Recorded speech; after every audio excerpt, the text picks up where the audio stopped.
नमस्कार फ्रेंड्स। मैं doctor Pankaj Soni, electromotive practitioner, आपके साथ में फिर एक विषय पर चर्चा करने आ गया हूँ। आप मेरे साथ में जुड़े रहिए और जुड़े रहने के लिए मेरे चैनल को सब्सक्राइब करें। और मैं हमेशा आपके लिए नई नई रोचक जानकारियाँ लेके आते रहूँगा। आज का मेरा जो विषय है वो इलेक्ट्रोहोम्योपैथ में मेडिसिन्स के साथ में पथ्य और अपथ्य के विषय में मैं आज बात करने वाला हूँ कि आप जब इलेक्ट्रोहोम्योपैथिक दवाओं का सेवन करते हैं तो उस समय पे आपको क्या चीज़ का सेवन करना चाहिए और किन चीज़ों से बचना चाहिए। क्योंकि अगर इलेक्ट्रोहोम्योपैथिक मेडिसिन की बात करूँ तो ये हर्बल रेमेडीज होती है, और हर्बल रेमेडी को अगर आपको अच्छे से उसका पूरा फ़ायदा लेना है तो उसमें कुछ चीज़ों को आपको समझना होगा और उसका उपयोग समझना होगा। मतलब बहुत सारी चीज़ें ऐसी होती है जिनको आपको छोड़ना होता है, और साथ में बहुत सारी चीज़ों को आपको नियमित लेनी पड़ती है। तो अगर मैं इलेक्ट्रोहोम्योपैथिक मेडिसिन की बात करूँ, उसमें सबसे पहली बात ये है कि जितनी भी रेमेडीज होती है हमारी, हम डोजोलॉजी हमारी रेमेडीज में बहुत मायने रखता है। अगर हम डोजो मतलब जो दवा का डोज है उस पर ध्यान नहीं देंगे तो हमारी दवाएं प्रॉपर आपको फायदा नहीं पहुंचा पाएगी। तो अगर आपको सदुपयोग करना है, एकदम परफेक्ट रिजल्ट लेने हैं, तो दवाओं का डोज तो आपको ध्यान में रखना ही रखना है। साथ ही साथ आपको इस बात का भी ध्यान रखना है कि आपकी दवाइयों के साथ में कुछ परहेज आप करवाएं। अब डिपेंड करता है कि क्या परहेज करना चाहिए और क्या आप मतलब परहेज से बच सकते हैं। सबसे पहली बात तो अगर आपका किसी प्रकार का एग्रेसिव चीज एग्रेसिव चीज बोले तो जिससे शरीर में एग्रेशन बढ़ता है, या फिर आप ये बोलोगे कि उत्तेजना बढ़ती है, ऐसी चीज़ों को आप जब तक के दवाओं का सेवन करें तब तक के आप ना लें। अब इसके अनुरूप हम देखें तो मसाले, मिर्च मसाले, गरम मसाले, ये खाने पीने की जितनी भी कोल्ड ड्रिंक्स वगैरह है, मादक चीज़ें हैं, इन सब चीज़ों को आपको त्याग देना चाहिए जब तक कि आप दवाओं का सेवन करें।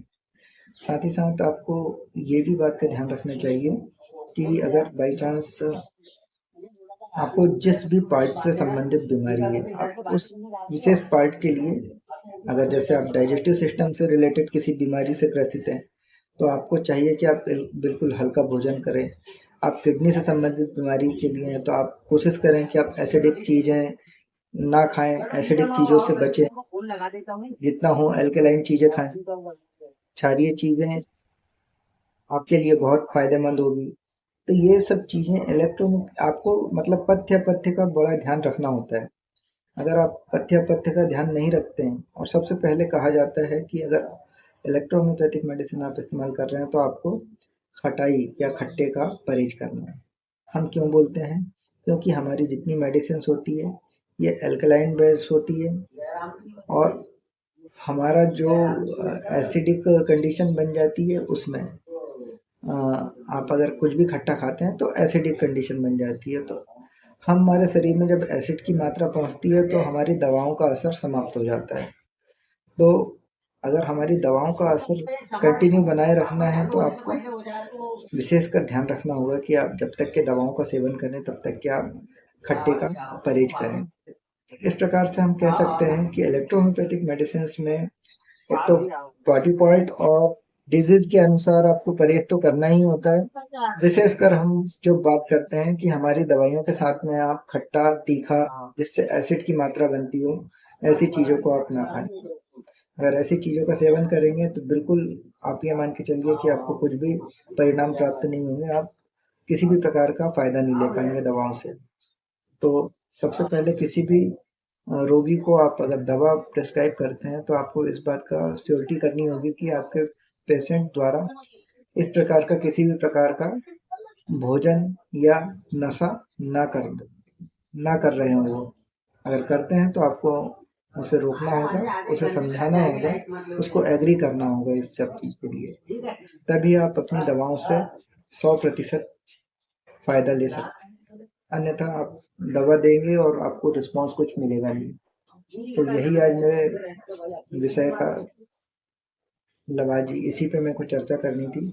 और आप अगर मेरे साथ बने हुए हैं तो आप चैनल को सब्सक्राइब करें, लाइक करें, कमेंट करें और मेरे साथ बने रहें, ताकि नेक्स्ट किसी भी और भी टॉपिक पे मैं आपको जानकारी दूँ तो आपको आसानी से नोटिफिकेशन के ज़रिए आपके पास में मेरी जानकारी पहुँच जाए। तो प्लीज़ चैनल को सब्सक्राइब करें, लाइक, शेयर, कमेंट करें और कोई भी अगर ऐसी कोई जानकारी के लिए क्वेश्चन आता है मन में तो आप मेरे चैनल पे कमेंट बॉक्स में जाके कमेंट लिख सकते हैं। मैं जितना हो सके पॉसिबल हो सकता है मैं आपके कमेंट का जवाब देने की कोशिश करूँगा। तो प्लीज़ बने रहें चैनल के साथ। Bye bye.